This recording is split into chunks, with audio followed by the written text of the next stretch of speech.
Hello बच्चों, आज हम शुरू करते हैं मानव रक्त यानी कि ह्यूमन ब्लड, जो एक क्या है, एक तरल संयोजी ऊतक है।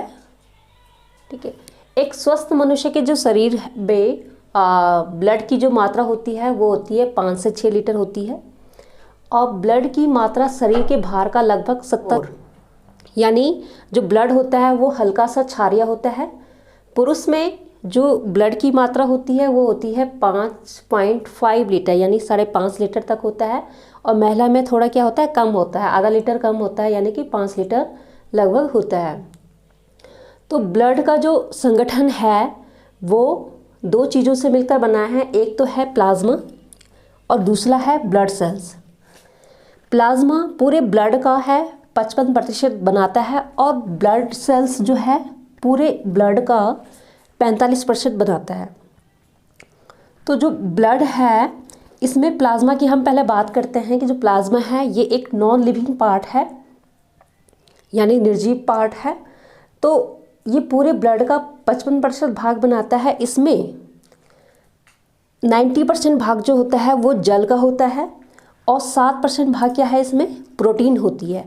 और प्रोटीन में होती है जैसे कि फाइब्रिनोजन हो गया, ग्लोबुलिन हो गया, एल्बुमिन हो गया, और 0.9% क्या होता है, इसमें साल्ट होता है, और 0.1% क्या होता है, इसमें ग्लूकोज होता है।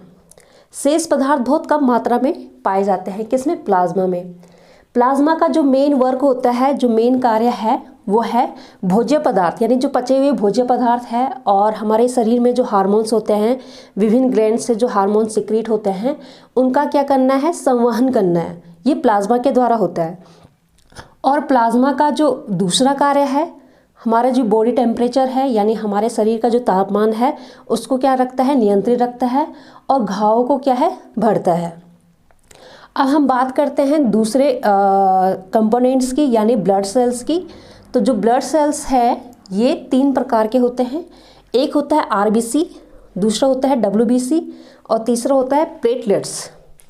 तो जो आरबीसी है यानी कि रेड ब्लड सेल्स है, इसका दूसरा नाम है इरिथ्रोसाइट। इरिथ्रोसाइट, इसका जो निर्माण होता है बोन मेरो में होता है। बोन मेरो, जैसे कि ये बोन है, बोन इस प्रकार की होती है, इस तरह की एक बोन की जो संरचना होती है, और बोन्स के अंदर एक रेड कलर की जो संरचना होती है यहाँ पर, यानी इसको बोलते हैं red bone marrow, bone marrow. यहाँ पर क्या होता है, आरबीसी का निर्माण होता है, बोन्स के अंदर जो स्थित होती है। मृत्यु, यानी जो आरबीसी है, आरबीसी का निर्माण भी होता रहता है और इनकी डेथ भी होती रहती है। तो ये होती है इनमें लीवर में और स्प्लीन में। इसलिए लीवर और स्प्लीन को आरबीसी का क्या कहा जाता है, कब्रिस्तान कहा जाता है। और आरबीसी का जो लाइफ साइकिल होता है, यानी जो इसका जीवन काल होता है वो होता है 20 से 120 दिन का होता है। आरबीसी की जो संरचना होती है वो उभय उत्तल की जैसी संरचना होती है, चपटी सी। आरबीसी का जो मेन कार्य है, आरबीसी का जो स्ट्रक्चर होता है उसमें केंद्रक नहीं होता है, ऊंट और लामा को छोड़कर इनके जो आरबीसी होता है इनमें क्या होता है, केंद्रक पाया जाता है। और जो बच्चा होता है, यानी जब एम्ब्रियो होता है, जब बच्चा पेट में होता है तो उसको एम्ब्रियो कहते हैं।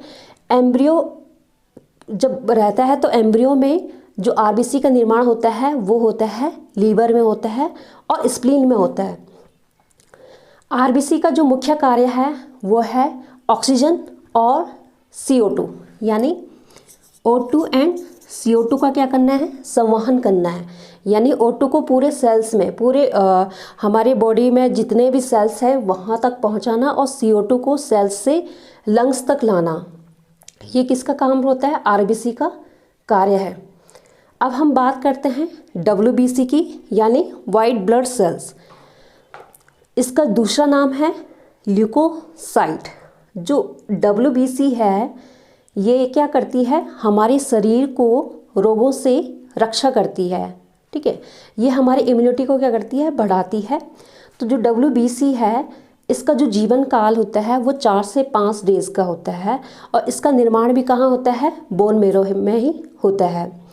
तो जो WBC है ये कणिका की उपस्थिति और अनुपस्थिति के आधार पर इसको 2 पार्ट में डिवाइड किया गया है। नंबर 1 है अग्रेनुलोसाइट और दूसरा है ग्रेनुलोसाइट। तो जो अग्रेनुलोसाइट है यानी इसमें क्या है, ग्रेन्यूल्स यानी कणिका प्रेजेंट नहीं होती है।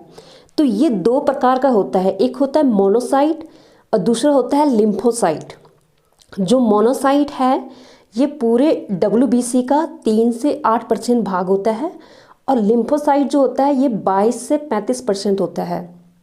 तो ये ग्रेनुलोसाइट्स यानी जो मोनोसाइट की जो संरचना है इसमें ग्रेन्यूल्स नहीं है इसके सेल्स में, और इसके सेल्स में भी क्या है, ग्रेन्यूल प्रेजेंट नहीं है।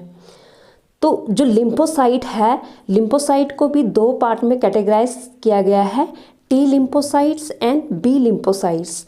जो T लिम्फोसाइट्स होती हैं वो कैंसर सेल्स को क्या करती है, रिमूव करती है और हमें क्या है, HIV के संक्रमण से भी बचाती है। और जो B लिम्फोसाइट्स होती है ये हमारी इम्यूनिटी को क्या कर देती है, बढ़ाती है। अब हम बात करते हैं ग्रेनुलोसाइट्स यानी जिनके प्लाज्मा में, जिन सेल्स के प्लाज्मा में कणिकाएं पाई जाती है यानी ग्रेन्यूल्स पाए जाते हैं, उन्हें क्या कहते हैं, ग्रेनुलोसाइट कहा जाता है। जैसे कि ये है न्यूट्रोफिल्स, इओसिनोफिल्स एंड बेसोफिल्स। तो जो न्यूट्रोफिल्स की जो संख्या होती है WBC में वो सबसे ज़्यादा पाई जाती है, ये 55% है और ये 70% है। यानी जो न्यूट्रोफिल्स है ये 55 से 70% तक होती है और इओसिनोफिल्स 2 से 7% होती है और बेसोफिल्स कितना है, 1 से 2% पाया जाता है। अब हम बात करते हैं प्लेटलेट्स की।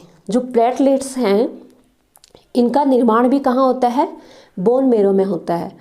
तो प्लेटलेट्स की जो संरचना होती है, इनकी जो संरचना होती है चपटी होती है। इनके सेल्स में केंद्रक क्या होता है, एब्सेंट होता है, जबकि WBC में क्या है, केंद्रक प्रेजेंट होता है।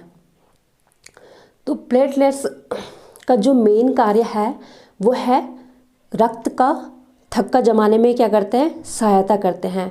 और प्लेटलेट्स की जो संख्या होती है वो एक स्वस्थ मनुष्य के शरीर में 4 से 5 लाख तक प्लेटलेट्स प्रेजेंट होती हैं। तो अब हम बात करते हैं कि ब्लड के क्या कार्य हैं, यानी ब्लड के कार्य।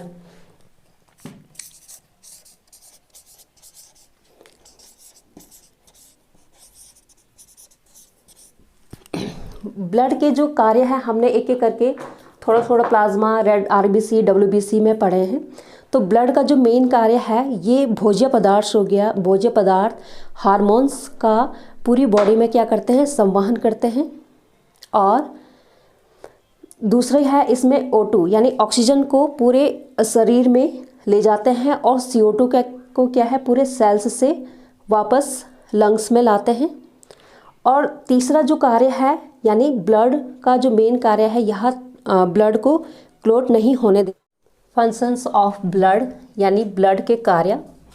तो इसमें पहला कार्य है, ब्लड का जो मुख्य कार्य है वो शरीर के ताप का नियंत्रण, शरीर के ताप को बनाए रखता है।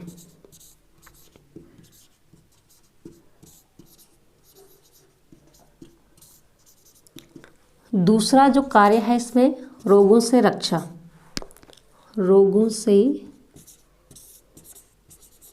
रक्षा करना। तीसरा जो कार्य है इसका ब्लड का O2 व CO2 तथा पचे हुए भोज्य पदार्थों का, पचे हुए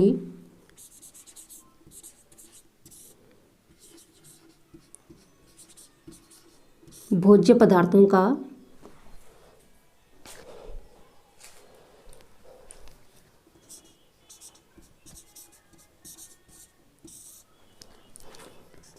संवहन करना।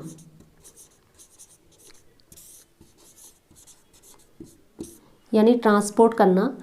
और चौथा जो कार्य है ब्लड का थक्का जमना,